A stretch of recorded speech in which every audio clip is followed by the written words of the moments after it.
everyone, and welcome back to another Grainman Travels episode, and today we're on a new mod map called Hermannshausen. I think that's the right pronunciation. This mod map was actually released quite a few days ago. It's on the 18th of the 3rd, 2025. It is cross-platform compatible, so PC, Mac, PlayStation 5 and the Xbox series of consoles. It's on a version 1.0.0.0, 362.98 megabytes to download. It's been put together by a map maker called Beemer. Interesting. So I'll run through some of the information on ModHub very quickly. It says there are 50 fields and some forest areas to farm. On the farm there are chickens, sheep and cows as farm animals. Apparently it says future sheep produce manure and manure. Interesting translations going on there. 2 greenhouses are available. Cows should accept bales of straw but must be brought in on a front loader. Or probably a telehandler, I think. There's added regional license plates, added biomass and compost can be spread on fields as fertiliser with a manure spreader. So that's pretty good. So let's get our feet firmly back down on the ground and have a quick look at our starting farm and our starting equipment. So on our starting farm we've got a nice Deutz tractor there. We've got our greenhouses here as well. We've got a cow barn as our farmyard, bit of an open shed going on here. And an entrance and exit to our farm onto the main road. We've then got some manure or silage bits there, I think. Yep, we've got compacting, we've got hayloft. We've got these nice elevators for the manure, actually. That's a really nice idea. We've got a Massey Ferguson and a Crumpy trailer. We've got the head of the Massey Ferguson, we've got the Great Plains seed drill, we've got an Amazoni cultivator. Like I said, we've got the hayloft there, we've got a bale and pallet storage here as well, which is pretty good. I think we've got the manure for the sheep barn, which is here. We've got another couple of tractors and bits of equipment in these sheds. So what we've got the Class Arian 410 and the Hardy sprayer. Nice big open sheds here as well, pretty good. Got our wardrobe trigger and also our sleep trigger, so that's pretty good. And then we've got another entrance and exit to the farm. We've also got a sell station on the farm. We've got this farmer's kiosk and the fill point for that is actually there. We've got these little sheds as well, and then we're back to where we started pretty much, so not bad at all actually. And obviously I think we've got the chicken coop here as well, so and main silo in the middle. I think the idea with the manure come elevators or conveyor belts is actually a really nice idea, I must admit. So when it comes to actually our starting farmland though, we own fields 1, 2, 41 and also this area here, which I believe, if I scroll through, yeah, it's that one there. We don't own the BGA, apparently that's farmland 1. That's farmland 1. That's farmland 1. This is another farmland, but it is something you own in new farm mode. Farmland 2, farmland 41. We don't own the BGA though, so that's something to remember.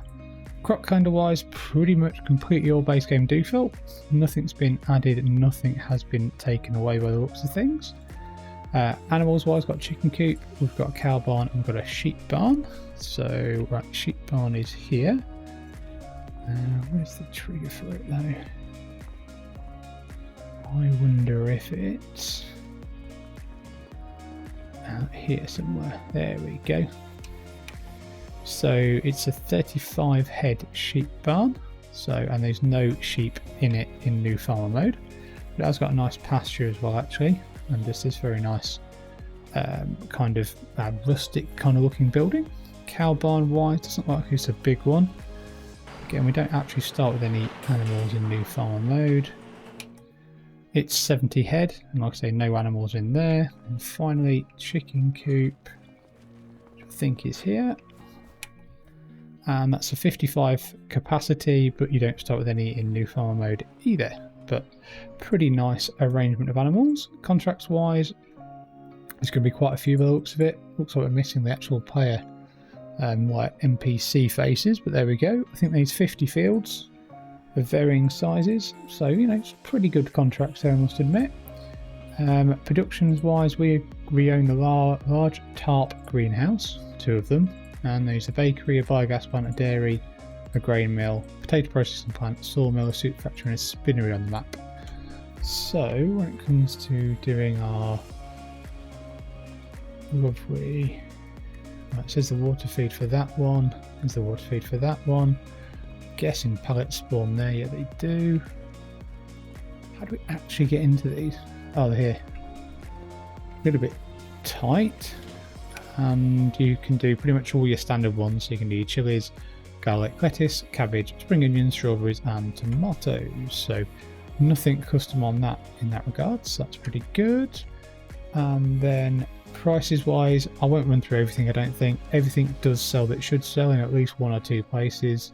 Sometimes a little bit more on some of the actual like main crops, like 2 or 3 places, sometimes 4, so not too bad at all. Vehicles wise, I think I did run through everything yet. The Deutz, the Class, Great Plains, the Hardy, the Grampy, the Mass Ferguson, the Header and just a weight, so nothing massively major there. So right, PDA wise, it's obviously an island actually, so apparently it's Polish, it's fictional Polish map from what it says on ModHub, but yeah, doesn't seem massively Polish to me, but it's not too bad at all. I mean, there's a main ring road around the whole island, there's an intersection there, an intersection here, and a couple of other like little routes and probably like by roads and bits and bobs in other areas as well. So quite easy to get around the map, I think.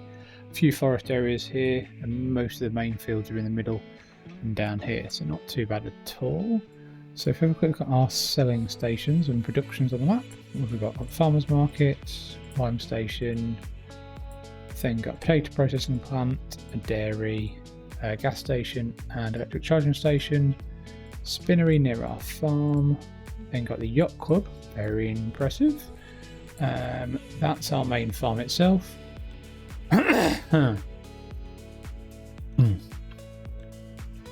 Then we've got a biogas plant at the back of our farm. Looks like the vehicle shop's just over the road. Supermarket, bakery, liquid manure tank, animal dealer, and I'm guessing that's probably going to be the animal dealer again. Yep. And then we've up here, we've got the soup factory. Then around the top here we've got grain mill, and we've got the Erlengrat. Well, it's kind of like a train station. Then here we've got the sawmill, and we've got a rent train trigger. We've got grain pool east, and we've got a rent train trigger. And then down here we've got an Erlengrat rent train trigger, or silo I think. And here we've got a biomass heating plant hidden away in the trees down here. And that is pretty much everything. It's a bit of a shame that the port isn't a sell point properly. Pretty certain it's not. No, it just says it's a sawmill, but there we go. So let's got ourselves into a tractor. We'll probably take the Deutz for a bit of a spin, since we don't actually have like a car or a truck or anything. So let's have a get to the edge of the farm, I think, and have a quick look on the PDA and see where we're going to go. So let's have a quick look. So this is like the main village running straight through here, and it loops around to the forest areas. I think if we turn left and then go down this road, then we can see quite a few of the fields and bits and bobs. So let's do that, shall we? Looks like the roads are a good size. So if we turn left here, some very nice decorations when it comes to the houses and the fences and bits and bobs. That's really good. Got a nice lake there, got a few NPCs, pedestrians and cars. It does look like a pretty flat kind of map. I wouldn't say completely flat, but there's a little bit of undulation, a little bit of contouring here and there, but not massive amount. It's not like a massive valleys or anything like that, but it's got a few a few drops and bits and bobs in the contouring on the fields. Not 100% certain of the grass texture that's been used in between the fields. They're okay. I'm not sure that missing hedges and trees in between the fields really gives it that immersion that we're probably all used to. There doesn't seem to be any telegraph poles either. There doesn't seem to be many other kind of decorative items at the side of the road, which can give maps a little bit more feeling, I think. But I mean, it's got some good sized fields. Like I said, it's a few bits of a contouring and undulation going on, but it's not like massively major amounts of it. So, but it doesn't seem too bad to drive around. A few forest areas there, train going through very nicely. Looks a bit like a custom train that does, or maybe a train from one of the other FS22 maps that's been converted over. So if we turn left here quickly, and then what we'll probably do, we'll pull over up here, I think, just past these couple of fields here. A few hedges here and a few trees. It does make it look better though, I think. I'm a big fan of hedges and trees. I think if we pull over here near the railway, and actually where the ocean and this river, oh no, actually this is where the ocean is, and we'll have a quick look at our field prices. So let's have a look. 43 is 92, 45, 136, 95, 110, 71, 116. Some of the bigger fields here, 319, wow, that's expensive. 201, and what we got here, 152, 126, 158, and let's have a look at quick forestry, 89, 173, and 188. So yeah, it's not a bad little map really, I suppose, something a little bit different for people to try from the base game map. So give it a bit of a whirl, and hopefully you have enjoyed this map tour. If you have, remember to give it a like, subscribe to the Grainman channel, and I hope to see you again soon. Many thanks for watching.